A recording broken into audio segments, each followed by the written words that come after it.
Então, Cintia, a gente estava falando, né, que esse capítulo aqui, gente, ele é mais longo. Não um longo de um capítulo cansativo, mas um longo de um capítulo comparado aos que a gente já viu, que ele tem muitas Uhum. informações, né? São muitas informações importantes.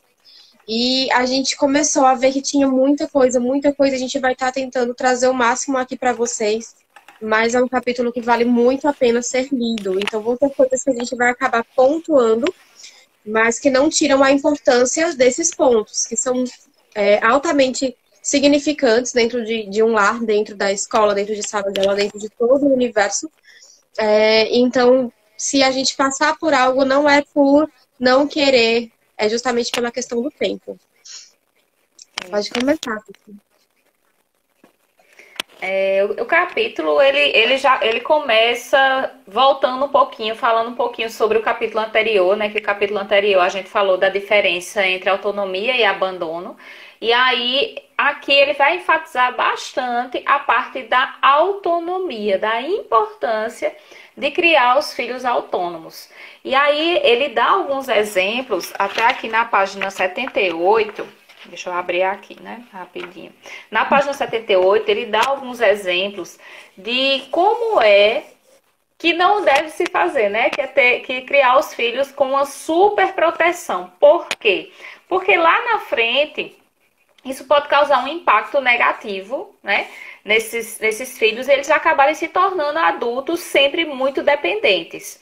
E aí ele fala aqui alguns exemplos, alguns casos, né? De mães ou pais que vão à entrevista, entrevista de emprego dos filhos, né? Então, assim, por quê? Porque a gente precisa criar, né, os filhos tendo essa independência, essa autonomia e essa autoconfiança. Então, a partir do momento que o pai ou a mãe vai para uma entrevista de emprego com o filho, por mais que a gente pense assim, para dar uma força, não sei o quê, mas se a pessoa está indo para uma entrevista de emprego, então ela já está chegando ali naquela fase adulta, então ela precisa entender que ela precisa caminhar com as próprias pernas. Então, o papel dos pais é torcer pelos filhos, né? Não, vai dar tudo certo. Mas assim, a partir do momento que ele vai, então acaba que fica uma coisa, fica enfraquecido, né? A personalidade. Ou então, exemplo, liga para a professora da graduação, né, para negociar a nota do filho. Então, assim, nem quando está na escola, isso não é indicado, porque a questão da autorresponsabilidade desde cedo é muito importante, né? Ou então pede para negociar, abonar a falta, né? Então, assim, isso vai criando uma crença de que essa pessoa ela é incapaz de caminhar sozinha com as próprias pernas, certo? Então, aqui são só alguns exemplos. E aí, essa confiança, os filhos, eles vão sentir em relação a eles mesmos, eles só vão sentir essa confiança neles mesmos quando eles perceberem que os pais, né, que o adulto confia neles também, deposita essas confianças. Então, assim, é uma coisa mútua. Então, a partir do momento que você demonstra que você confia, o filho vai se sentir ali mais confiante, né? Então, e aí, a partir do momento que eles confiam nos pais, eles vão confiar neles mesmos. Por quê? Porque a autoconfiança, ela tá muito ligada nessa confiança que eu tenho também com o outro. E aí, quando a gente torna esse filho autoconfiante, a gente vai chegar ao quê? Na habilidade da resiliência, que hoje em dia também é um termo bastante falado, né? Que é a resiliência, que é essa capacidade de se adaptar a situações novas. Um exemplo, sair também de uma situação que a pessoa achava que não tinha saída, mas conseguir ali sair dessa situação, permitir com que esses filhos resolvam suas próprias coisas. E aí, semana passada até a gente falou, né, do exemplo da briga dos irmãos. Então, assim, colocar os dois para resolver e não chegar lá e ir resolvendo. E aí, quanto mais cedo desenvolver essa autonomia, mais os filhos vão se tornar capazes de eles mesmos encontrar as soluções, né? E essa resiliência a gente vê principalmente agora com nós adultos, justamente no meio que a gente tá, no momento que a gente está passando. Então, a gente já até falou sobre isso, né? Todas as profissões, ou pelo menos a grande maioria, teve que se reinventar. Então, teve que trabalhar justamente Sim, com resiliência para estar encontrando novas formas de estar lidando com esse determinado momento. Seja na área profissional, assim como também na pessoal, muita gente teve que se reinventar. Os próprios pais aí estão vendo as aulas sendo na modalidade remota, então eles tiveram que reinventar tudo isso. Inclusive, a gente já trouxe a importância de ter um local de estudo adequado para a criança em casa, que já é algo indicado, porque quando elas estavam tendo aula presencial, em casa também elas tinham atividades para estar fazendo, elas estavam estudando. Só que nunca foi tão reforçada a importância de se ter esse local definido, sim. detalhado, todo preparado para aquela criança. Então, tudo isso traz o poder de resiliência, da gente estar se reinventando a partir de uma situação desafiadora, que primeiro pode parecer assustadora, mas que ela tá ali, quando a gente consegue perceber, ela trouxe um crescimento. Só que se eu tenho alguém que sempre faz as coisas para mim, como é que eu vou crescer? Isso mesmo. E aí a gente está vendo, justamente no que está acontecendo agora, os adultos que não são resilientes, o quanto que eles estão sofrendo. Imagina as crianças, imagina os adolescentes, que já é tudo bem mais difícil na cabeça deles, né? E aí ele traz também 9 perguntas empoderadoras, que ele chama, que é para os pais fazerem para os filhos. E aí essas perguntas perguntar aos filhos qual a postura deles na sala de aula, se eles têm prestado atenção, como é que tá o seu caderno, como é que tá seu material, você tem feito as lições de casa, você estuda sem distrações, né? Com o que você mais gosta de estudar? Lembra que acho que a gente tinha comentado em outra live sobre a questão de participar, né, da vida dos filhos, não perguntar apenas como foi na escola, como é que foi hoje, né? Não. Tem muito mais perguntas que a gente pode aprofundar isso aí, né? Ou perguntas vazias, Então, né? Foi bom na escola? Já trazendo uma isso. resposta. Foi bom É. na escola? Aham. Foi. E aí? Isso. Isso mesmo. Aí ele vem falar na questão também do sucesso, né? E como é que a pessoa pode alcançar um sucesso? Aí ele fala que a persistência vai levar ao sucesso. Então, o que é que acontece? Muitas vezes os filhos não conseguem resolver alguma questão, e tanto questão de sala de aula, né? Alguma atividade ou outras coisas. E aí o pai, a mãe, o cuidador, né? O adulto, vai lá e faz. Não, vou fazer porque é mais rápido.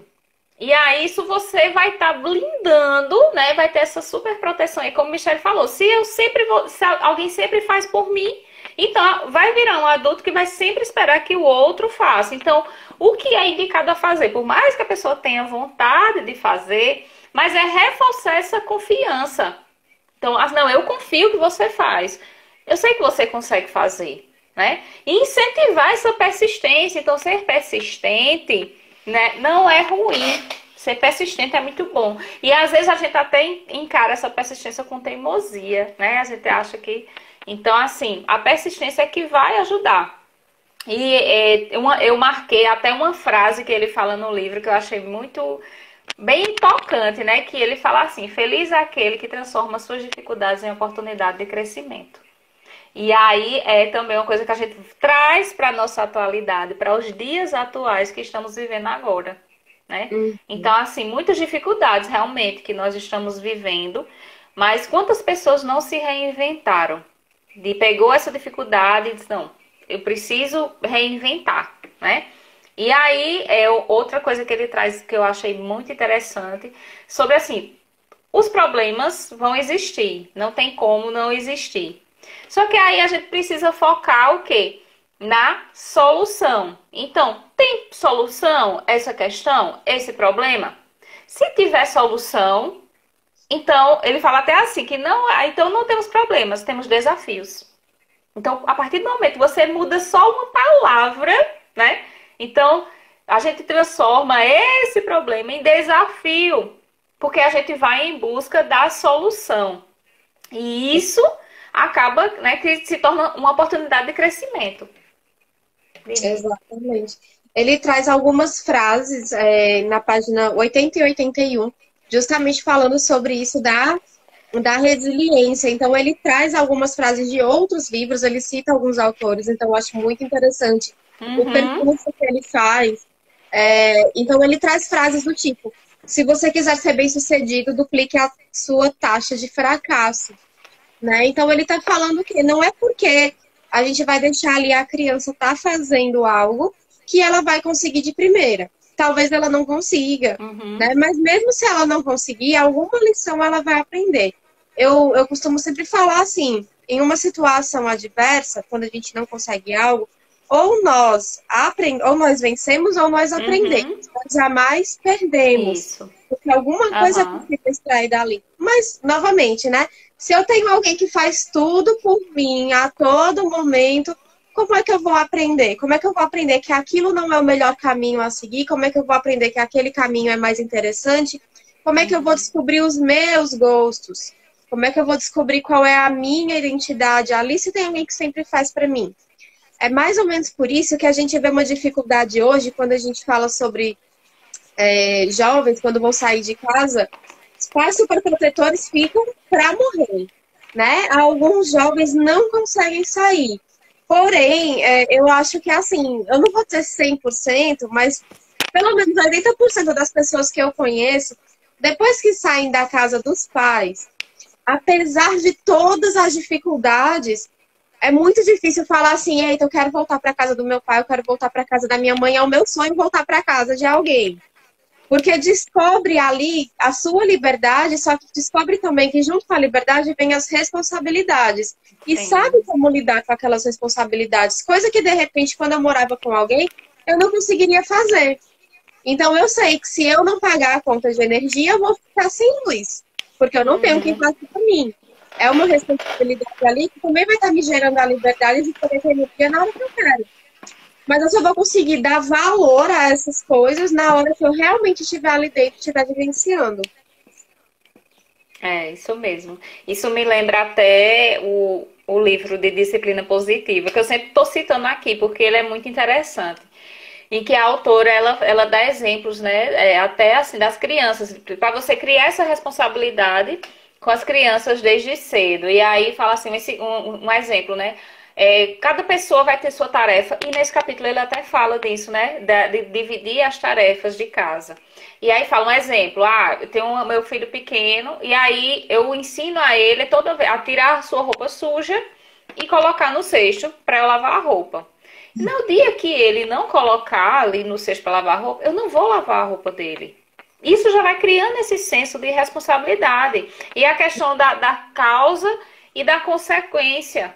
Né? Toda ação vai ter sua reação. Então, às vezes, a gente coloca uma reação que não tem nada a ver ali com a causa em si. Né? E uma coisa que eu achei bem interessante que ele fala aqui no livro sobre a questão desses desafios que a gente está falando, né? Que a gente vai transformar os problemas em desafios.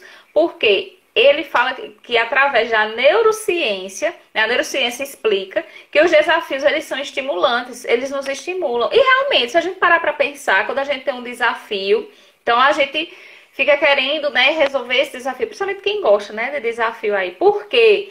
Porque esses desafios eles vão liberar dopamina, que é um dos neurotransmissores da felicidade. E aí, então, por isso que a gente precisa colocar isso aí realmente, pensar dessa forma. Porque aí, ao invés de focar em problemas, a gente, não, tem um desafio, então vamos tentar aí passar esses desafios. E aí, quando esse organismo ele vai disparar essa dopamina, né, no organismo, então a gente, por quê? A gente vai estar aprendendo coisas novas e aí vai virar um ciclo bom, né? Vai virar um ciclo bom, tá certo? E aí quando a criança ela passa pela frustração, ao invés do adulto resolver o problema para ela, o indicado é estimular ela a resolver. Então, mais uma vez, ele sempre tá indo e voltando e falando, né, nisso aí, para que a criança aprenda com a sua experiência e aí incentivar essa autonomia. Por quê? Porque hoje em dia a gente vive num mundo muito competitivo, um mundo complexo. Hoje em dia é tudo muito mais exigente, imprevisível, que a gente falou até, acho que foi no primeiro ou no segundo capítulo sobre isso, né? E aí, quem tem essa autonomia vai recriar muito mais fácil, vai aprender muito mais fácil. Então tem essa capacidade de reaprender, certo?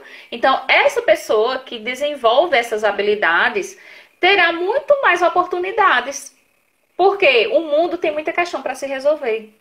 Então, se a gente começa a resolver as coisas desde pequeno, a gente começa a ser estimulado a resolver as coisas desde pequeno, e coisas assim, sempre lembrar relativa à nossa idade, né? Cada idade ali vai ter a sua responsabilidade ali de acordo com a idade, certo? E a gente vai aumentando de nível, como se fosse um jogo de videogame.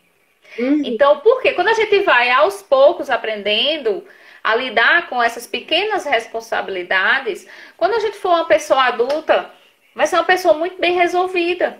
Vai conseguir resolver as questões maiores, né? Então, essas pessoas vão ter uma chance maior de ter sentido na vida.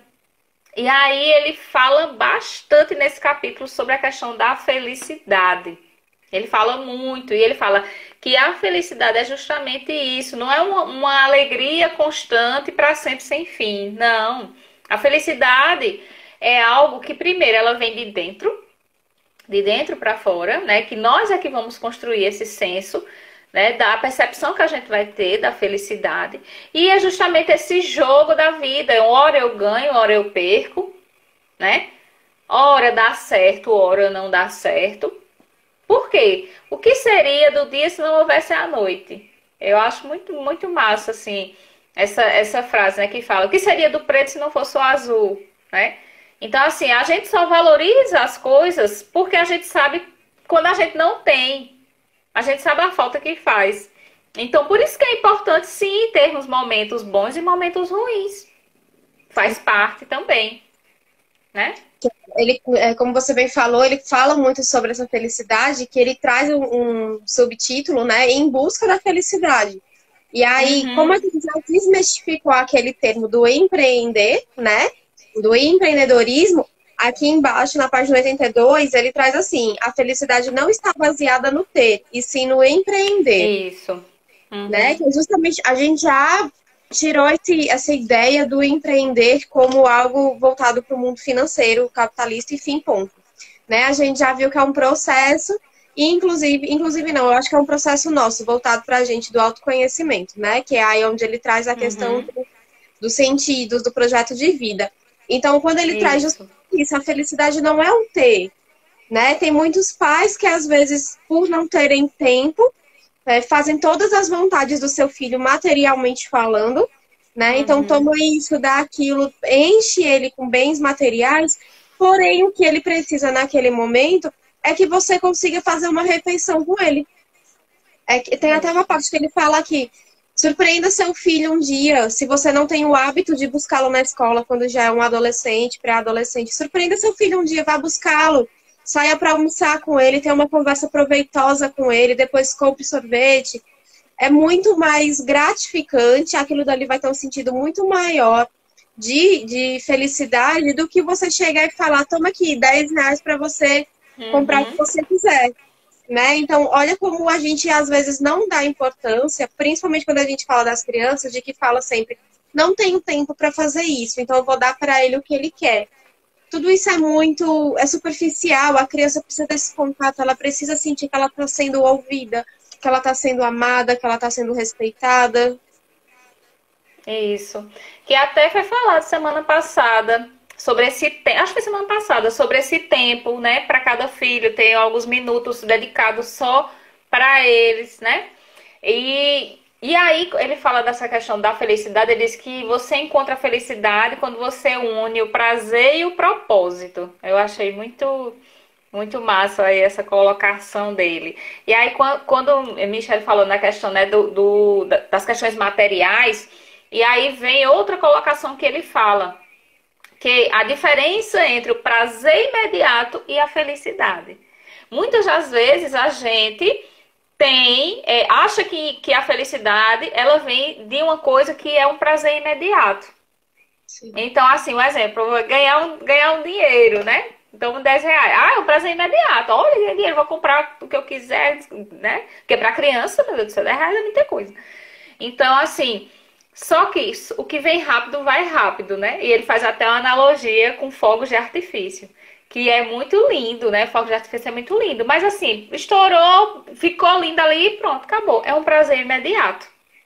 Não vai ser uma felicidade. Por quê? Porque a felicidade, ela vem o quê? Da segurança em que você dá conta das coisas, que você dá de conta, que você vai conseguir resolver seus problemas, na habilidade de lidar com os desafios, nas relações positivas que você tem com seus amigos, com seus familiares.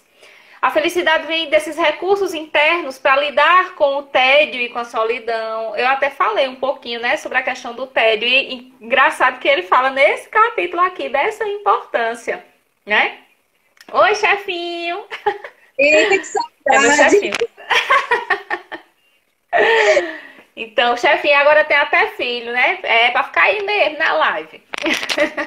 Baby Fiuza.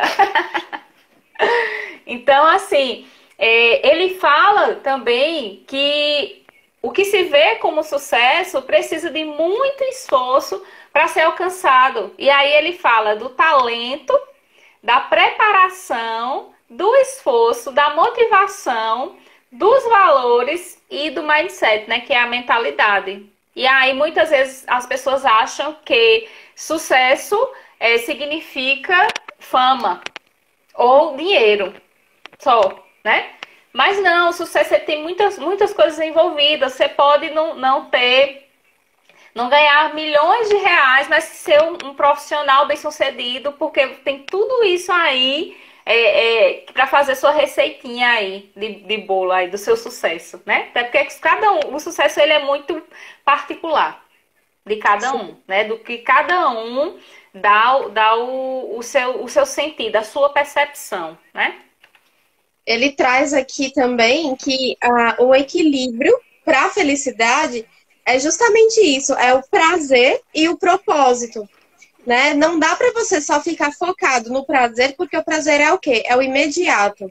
É aquela sensação Isso. imediata de que eu vou estar bem ali. Então, eu comer um pote de sorvete hoje vai me trazer um prazer imediato. Só que depois eu vou estar passando mal com isso, né? Em contrapartida, também não dá para focar somente no propósito, porque o propósito sempre vai ser o que eu estou almejando, o que eu estou buscando, então vai ser lá na frente.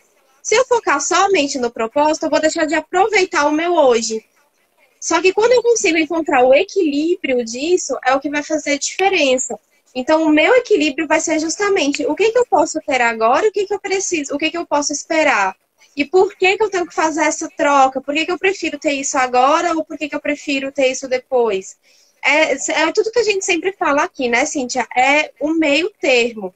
Não existe 8 nem 80, não vai existir uma receita de bolo. Vai existir o meio termo, aquele momento para você que faz sentido, que tem significado. Isso mesmo. E aí aproveitar o trajeto, né? É como assim, como se a gente for fazer uma viagem. E assim, às vezes a gente tá tão focado no destino da viagem, a gente fica igual o burrinho dos Shrek, né? Já chegou, a gente já chegou, a gente já chegou. E tem muita gente que vive aí nesse a gente já chegou, que vai gerar uma ansiedade muito grande e esquece de aproveitar o trajeto, esquece de olhar a paisagem. Então é pensar, fazer essa analogia com uma viagem. Pronto, acho que não tem explicação mais clara do que essa. E aí ele vai chegar aqui numa parte falando justamente sobre a questão do excesso de estímulo, que eu até falei um pouquinho semana passada, né? Que até comentei do tédio, que a importância que tem o tédio na nossa vida, sim, para desenvolver a criatividade. Por quê? Porque o excesso de estímulo, ele vem ser prejudicial. Então, é importante que a criança ou adolescente tenha um tempo livre, aquele tempo assim, tipo, como se fosse para fazer nada, né? Para evitar essa hipervigilância. Por quê? Porque hoje em dia a gente tem muita informação. Hoje em dia é tudo mais fácil, só que aí a gente percebe que os jovens, né, são muito mais tristes, menos confiantes, têm menos empatia. E aí a gente quer sempre estar compensando, quer sempre deixar com que, assim, preenchendo o dia de atividades. E a gente vai acabar criando, né, crianças e adolescentes mais estressadas, mais cansadas e achando sempre que a vida é muito difícil. Porque a gente vai Uhum. estar sempre enchendo, né, de coisas. E aí vai faltar os vínculos mais reais, essa parte mais pessoal. E aí vem o aumento, né? Que ele fala até do vício nas redes sociais, no telefone, que tem jovens, eu já ouvi relatos assim, realmente, de pais falando assim, meu Deus, você não pode tirar o celular 2 minutos, que fica agoniado, fica passando mal. Então a gente precisa ter muito cuidado com essa hiperestimulação, né? E os pais precisam entender que eles são líderes, eles precisam se ver como líderes e ver realmente o que é que faz bem e dizer não para o que não faz bem, né? E aí também é importante, é muito importante esse tempo, né? E também que as crianças e os adolescentes, eles entendam que a chateação, ele usa até essa palavra, a chateação faz parte da vida e a gente precisa aprender a lidar com isso. Então a gente vê muito adulto que não consegue, que não tolera se frustrar, que não tolera passar um tempo consigo mesmo. O que foi que a gente viu logo, principalmente no início da quarentena? As pessoas, né, se desesperando porque, tipo, tava ali se encontrando com ela mesma. A gente não vivia numa correria tão grande que não parava nem para se olhar. Olhava no espelho para passar um batom para pentear o cabelo, pronto. Mas nunca se olhou de verdade para dentro. E aí foram obrigadas a se olhar. Por quê? Obrigadas a estar na sua própria companhia. E aí muitas pessoas adoeceram. A gente, enquanto psicóloga, a gente sabe, né? O quanto que as pessoas adoeceram nessa época.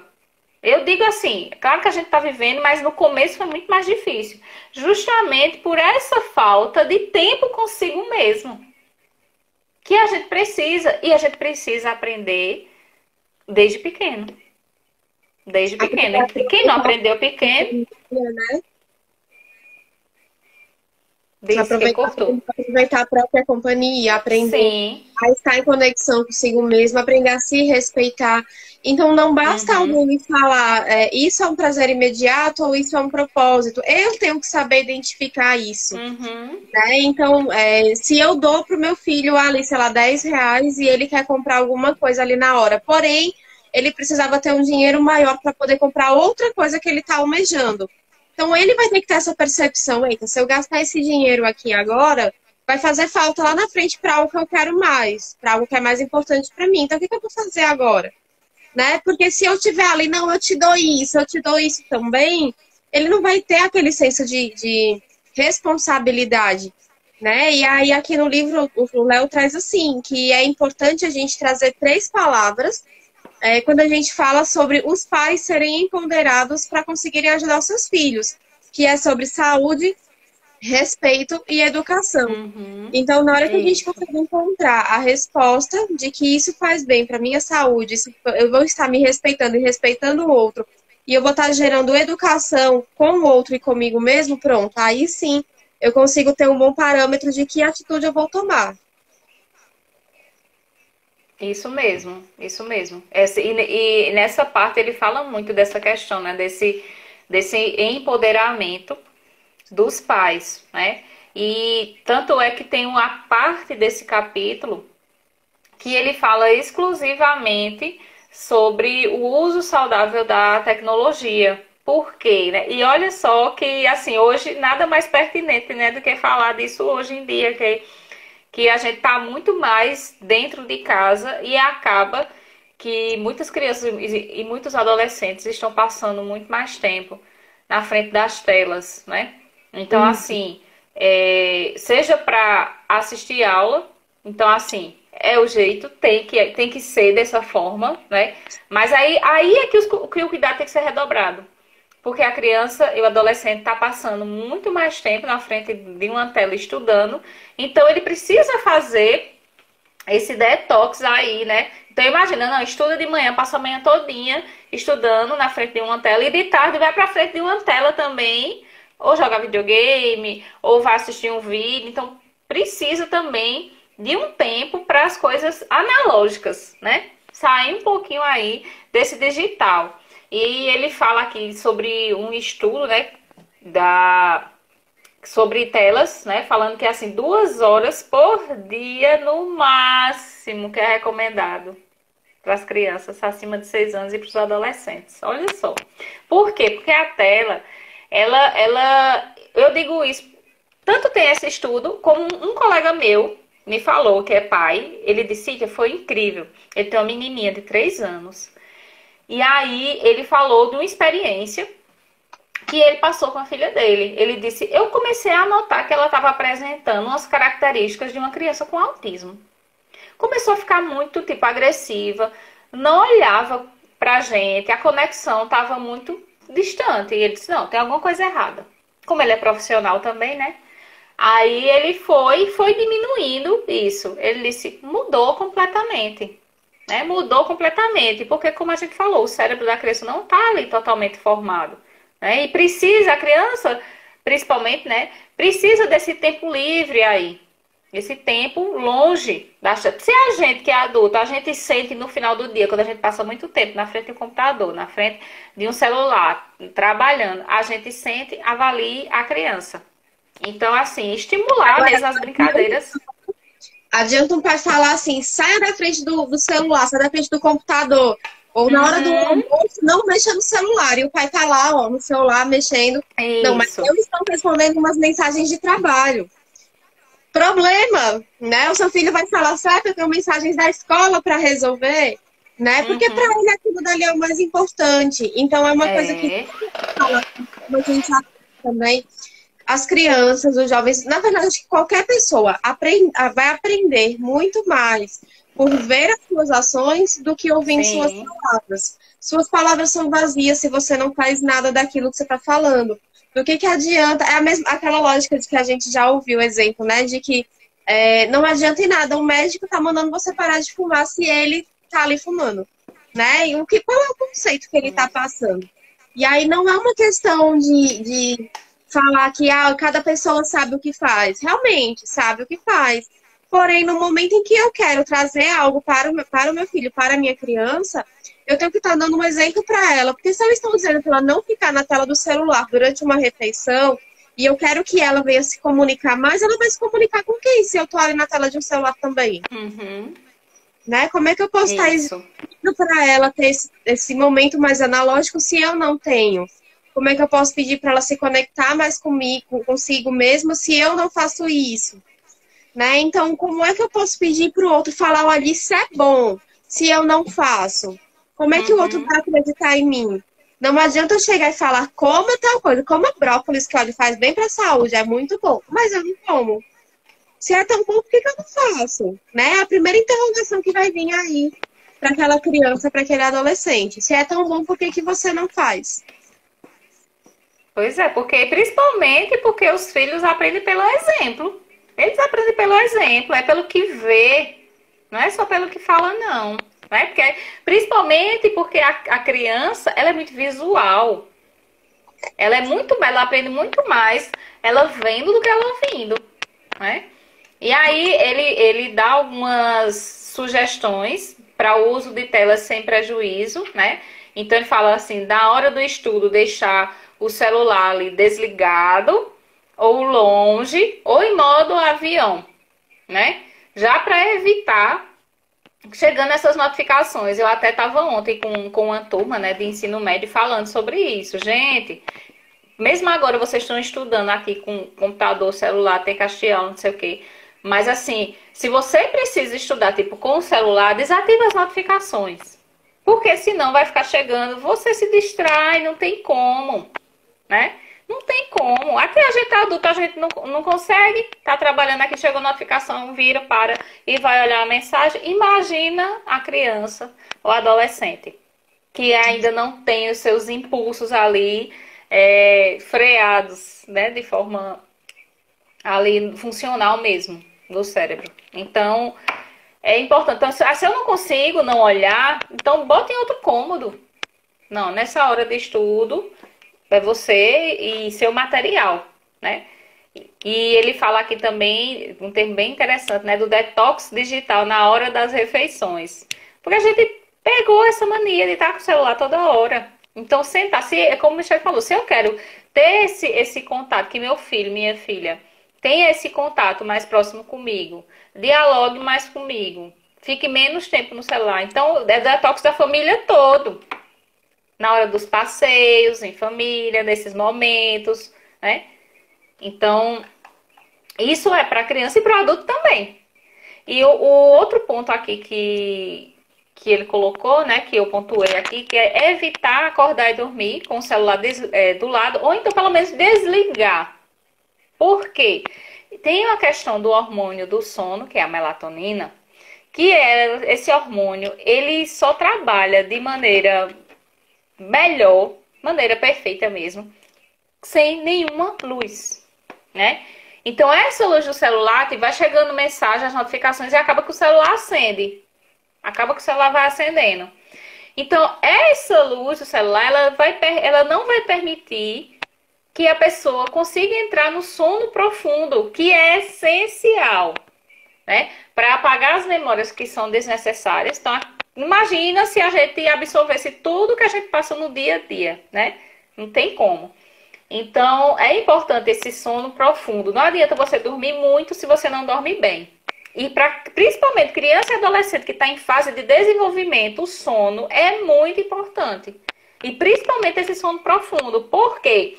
Porque esse cérebro precisa descansar, né? E se o cérebro não descansa, essa pessoa vai ficar mais dispersa no outro dia, mais irritada e mais estressada. E aí a gente, enquanto adulto, a gente sabe disso muito bem. Ah, quando eu não tenho uma noite boa de sono, no outro dia eu fico tão estressada, tão cansada, parece que nem dormi. Imagina um adolescente que está ainda em formação. E aí, o que é que acontece? Muitos adolescentes passam a noite no celular. Eu já ouvi de pais falando assim, não, eu tive que tirar, não, você não vai dormir com o celular, porque senão vai ficar acordado assistindo vídeo, não sei o quê, né? E isso é prejudicial, principalmente para os estudos, né? Exatamente. E aí, mais pra frente, né, Cintia, ele vem trazer algumas propostas que podem fazer a diferença para um bom projeto de vida familiar, né? Eu acho que você Sim. pontuou bem melhor do que eu, então se você quiser falar sobre. Ele vai falar sobre as 10 atitudes para a educação saudável. Quem assistiu a live da semana anterior viu que a gente falou sobre as 10 prejudiciais. E hoje ele traz as 10 que devem, né, ser as 10 atitudes que vai ser bom, né, para essa educação saudável. Então, vamos lá. A primeira, resumindo tudo que ele falou aqui no livro, é o respeito. O respeito é o principal. E respeito, gente, é para toda e qualquer relação. O respeito ele é muito importante. Então, se eu quero que meu filho me respeite, eu preciso respeitar ele também, né? Se eu quero que meu aluno me respeite, eu preciso respeitar ele também. Porque é aquela história, não adianta eu falar se eu também não agir. Se eu não ensinar pelo exemplo, né? O segundo também, muito importante em qualquer que seja a relação, vai ser o diálogo. Gente, o diálogo, a comunicação, ela é a base de muita coisa. E a falta da comunicação traz muito prejuízo, traz muito conflito, né? Então, assim, o diálogo, ele é primordial, certo? O terceiro vai ser essa percepção de direitos e deveres. Então, como a gente já falou, não só hoje, mas já falou em outros dias, essa importância de que todo mundo que está ali dentro da casa, e a gente falando aqui de casa, né, pai, mãe, filho, as pessoas que convivem juntas, todo mundo deve saber quais são seus direitos e seus deveres dentro ali desse relacionamento, né? O quarto é a questão da posição de liderança dos pais. E aí é importante a gente abrir um parênteses sobre a diferença entre ser chefe e ser líder, né? O chefe é aquele que diz, vai, faz isso. O líder é aquele que diz, vamos fazer. Então, não é só mandar, mas ouvir também o outro. Então, liderança. E os pais, eles têm esse papel porque eles são adultos. Eles são Uhum. os adultos ali da história, né? E a gente até já falou, não se trocar com a criança ou adolescente. Porque quem é o adulto da história, né? Quem é que tem a maturidade aí? E aí é O quinto vai importante ser... ressaltar, Cíntia, a questão que a gente já falou aqui sobre impor medo e trazer o Uhum, respeito. São coisas isso. diferentes, né? Então eu quero Uhum, impor medo para o meu filho ou eu quero que ele tenha respeito por mim? Então eu só vou conseguir sim. ter essa atitude no momento em que eu trouxer ali para ele o que significa o respeito, né? A gente trouxe que semana passada também sobre ser amigo dos filhos. Não que haja um problema em ser amigos, porém você não é só amigo do seu filho, né? Tem que ter aquele papel de pai, de mãe, de responsável adulto ali que está visando o bem-estar dele. Sim, Isso. pro Isso quinto. mesmo. Aí o quinto vai ser treinar os filhos para criatividade, para empreender, para ser pessoas mais solidárias, pessoas mais pacientes, né? E ele fala até da sustentabilidade.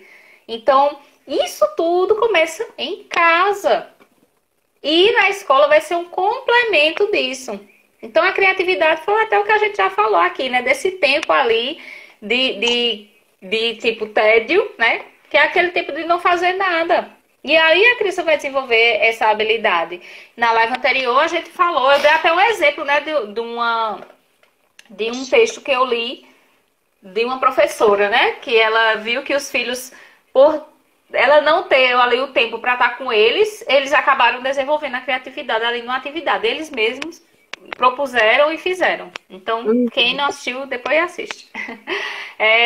O sexto é ser atento e presente.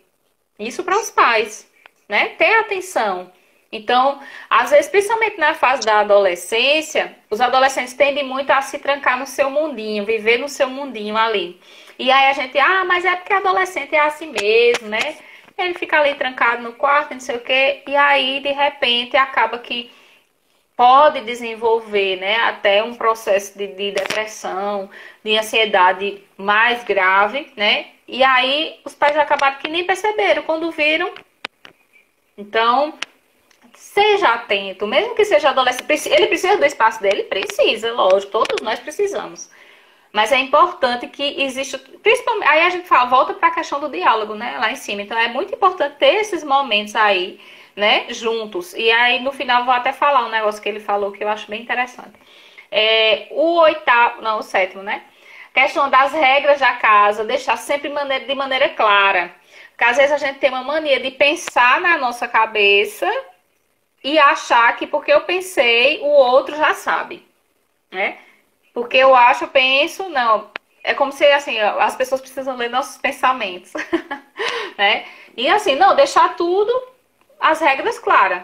Principalmente criança, criar um quadrozinho de rotina, aquela coisa bem lúdica. Sempre bom lembrar, né? Com criança a gente precisa trabalhar de forma lúdica, porque elas não entendem as coisas da maneira que a gente entende, né?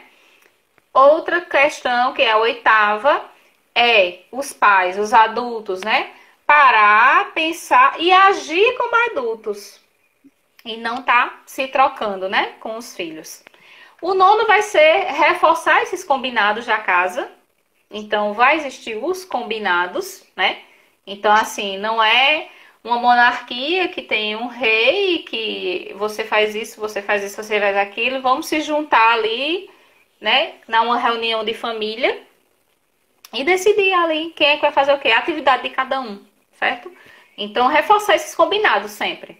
E 10, que é justamente que fecha tudo, que a gente já falou aqui, que é ensinar pelo exemplo. Não adianta eu falar e fazer tudo o contrário, né? Então, são essas 10 atitudes aí que ele vai falar. E aí, o que eu falei que eu achei interessante que ele colocou, porque tem também no livro de Disciplina Positiva, que a autora ela fala muito das reuniões de família, né? Aqui no livro ele usou outro termo, mas pode ser também encarado como reunião. Como assim? Tirar um tempo, sempre tirar um dia na semana para ouvir uns aos outros. Vamos conversar. Quando a gente trabalha, a gente não faz reunião? Vamos ouvir a opinião de cada um aqui. O que é que você acha disso, daquilo? Por que que na minha família, que eu tô ali convivendo sempre, eu não vou ter esse momento de diálogo? É justamente o momento da família. E aí é onde eles vão ouvir uns aos outros, saber como é que eles estão se sentindo ali naquela semana, o que é que eles estão passando, tá passando por algum problema, tá passando por alguma felicidade, teve alguma conquista, aconteceu alguma coisa de boa, né? Vem também os pedidos. Isso, compartilhar os problemas. E os adultos compartilhar os problemas com os filhos também. Para que os filhos percebam que eles são humanos, né? Porque a gente tem uma visão, os filhos sempre têm uma visão dos pais como super-heróis, que conseguem tudo, conseguem resolver tudo, não sei o quê. Isso é bom? É, mas é importante que eles vejam também os pais como pessoas, como seres humanos, né? Aí esse é o momento que vem também os pedidos, né? Ah, eu gostaria de fazer isso, aquilo, não sei o quê. Às vezes o filho quer pedir alguma coisa ao pai, né? Ideias também, dar algumas ideias para esse convívio familiar, para essa reunião. O nome é reunião, mas não precisa ser uma coisa tão formal, né? Um momento com a família ali, né? E também, por fim, ele até coloca assim, e por que que eles são gratos? Aí você já vai ensinando a seus filhos a treinar a gratidão, que é muito importante, é muito bom, é um sentimento muito bom. Você agradecer as mínimas coisas. É como volta a história do trajeto, né? De apreciar o trajeto. Às vezes, a gente só agradece pelas coisas grandiosas que acontecem na nossa vida. Mas as mínimas coisas que acontecem na nossa vida, a gente precisa ser grato. Então, se a gente for levar em consideração o que a gente está passando hoje, a gente precisa ser grato todos os dias. Quando a gente vai deitar e diz, eita, venci mais um dia, consegui mais um dia, tô saudável. Ou se for uma pessoa da família se contaminou, você se contaminou, mas conseguiu sair dessa, né? Então, assim, são as pequenas coisas que a gente precisa. E isso é importante, desde pequena, a gente ensinar os filhos, né? A ter essa... Né? Porque a gente, às vezes, não tem esse hábito. Então, vou dar uma sugestão para os adultos. Esse ano, eu me propus a fazer o seguinte. Todo domingo, 6 horas da noite, meu despertador toca. Naquele horário, eu tenho a missão de refletir sobre toda a minha rotina da semana e colocar pelo menos uma coisa pela qual eu fui grata durante a minha semana. E aí, naquela semana que de repente você fala, poxa, não aconteceu nada demais. Só que quando você para refletir dia após dia, raramente eu vou encontrar só uma. Eu acabo encontrando mais uma coisa pela qual eu sou grata. Né? E como é bom, como é prazeroso a gente conseguir trabalhar a sensação de gratidão. Imagina uma criança, se ela consegue trabalhar isso desde cedo e entender esse significado. Tem até uma atividade que é o potinho da gratidão e que podem fazer isso em família, fazer um potinho ali e tirar esse dia, né, desse momento com a família e cada um vai dizer porque foi grato naquela semana. Já pega a ideia de Michelle e junta, né? E aí, porque o que é que aconteceu de bom nessa semana comigo? Por que eu sou grata essa semana? E cada um vai fazer seu bilhetinho e vai colocar ali naquele potinho. Gente, no final do ano vai ter tanta coisa, né? E aí isso pode virar o quê? Uma tradição para quando for no final do ano, vocês vão abrir juntos esse potinho. Olha que massa! Vocês vão abrir juntos esse potinho e vão ver as coisas que vocês foram gratas esse ano, as coisas boas que aconteceram. Gente, pensa numa ideia boa. Vai rolar risadas, vai rolar boas lembranças, vai rolar eu acho que uma das coisas mais importantes, a partilha da família. Então, quando uma coisa muito boa acontece, a gente sente a necessidade de eu tenho que contar pra alguém, alguém tem que né? E aí, imagina se esse sentimento eu trago justamente com as pessoas da minha família. Né? Sim. E aí eu consigo lembrar, eita, eu lembrei disso, e aí eu estou rindo aqui junto com a minha família, a gente está dando risada disso, olha que gostoso, né? Não significa que não houveram momentos difíceis, porém a gente tem a tendência a sempre lembrar mais das coisas mais difíceis e acaba esquecendo justamente das coisas mais boas, né? Das pequenas coisas que elas acabam tendo um significado muito maior no momento em que eu me proponho a trazer esse sentido para elas. Isso. E com certeza vai acontecer o quê? Muitas das coisas aí que vocês vão ser gratos, às vezes vem de um momento de dificuldade. Vem de um obstáculo que você conseguiu superar. E aí você vai ser grato por isso. Então você vai relembrar, ó, realmente, eu passei por essa situação esse ano, mas eu consegui superar. E isso dá até uma força maior para que você consiga entrar no próximo. Eu tô falando final do ano, porque geralmente a gente tem a maioria das pessoas tem as suas resoluções de final de ano, né? Ah, esse ano eu quero fazer isso e aquilo. Mas assim, é bom a gente olhar para o ano que passou. Imagina esse ano que nós estamos passando, né? Eu já vi um bocado de meme na internet, né? Ah, esse ano a gente não vai fazer retrospectiva de jeito nenhum, porque, pelo amor de Deus, que ano foi esse, né? Que ano está sendo esse? Realmente, está sendo um ano muito difícil. Mas, se a gente olhar para trás, se a gente começar a perceber as pequenas coisas, né? Então a gente vai ter superado muitas coisas quando a E gente uma chegar, né, coisa no final do que ano. eu percebi de algumas pessoas que me procuram mesmo é uma seguinte fala: algumas pessoas me procuram porque para elas esse ano tem sido um ano bom no sentido de, Uhum. né? Me entenda, no ano bom falando assim, eita, eu consegui me reinventar. Eu tive coragem de Sim. largar aquele emprego e tive coragem de fazer determinada coisa. Eu aprendi a fazer Uhum. isso, coisa que eu nunca pensei. Então tem muita gente que conseguiu se reinventar e fala assim, mas às vezes eu fico com peso na consciência, porque eu tô achando que 2020 foi um ano muito bom, um ano de muitas conquistas, mesmo com tudo que tá acontecendo. E aí eu pergunto, certo que a gente não vai deixar de pensar no outro, mas eu não posso ficar vivenciando somente as dores dos outros e não lembrar das coisas boas que me aconteceram. Uhum. Senão eu vou viver num Sim. tormento. Então, se eu tive coisas É. boas esse ano, eu posso sim me sentir grata por esse ano, porque para mim foi um ano de aprendizado, foi um ano de ressignificação. Não significa que Uhum. eu deixo de amar ou de me preocupar com as outras pessoas. Só que para mim teve um contexto diferente, não foi um ano todo perdido. Foi um ano importante na minha jornada que me fez aprender ou descobrir novas coisas. Isso mesmo. E é assim, muitas das pessoas têm mania de competir por desgraça, né? Então vamos tirando esse hábito, porque às vezes as pessoas têm essa mania mesmo assim. Eu chego para contar um problema, aí a pessoa chega, não, mulher, mas meu problema é maior. Aí chega outra, não, mas meu problema é maior. E fica nessa competição de desgraças. Então, não, né? Vamos focar realmente nas coisas boas que aconteceram. Porque aí é justamente essa questão da superação, da resiliência que a gente falou logo no início. E aí a gente vai formando esse hábito, né, de sermos mais resilientes. Porque a resiliência é o que está, assim, salvando muita gente, viu?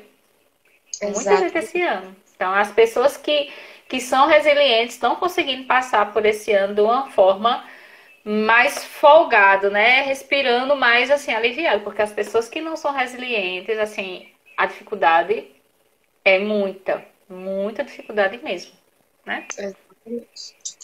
Pois é isso, Cíntia. Agradecer a ti por mais um encontro, mais um estudo. Vou deixar aqui salvo no Insta do colégio, no feed, tá? Então, a gente se encontra próxima semana para falar sobre o capítulo 6.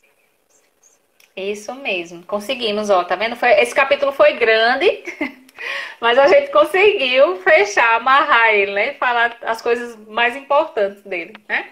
Então, Verdade. tchau, gente. Até a próxima semana, no mesmo horário, a gente se encontra aqui.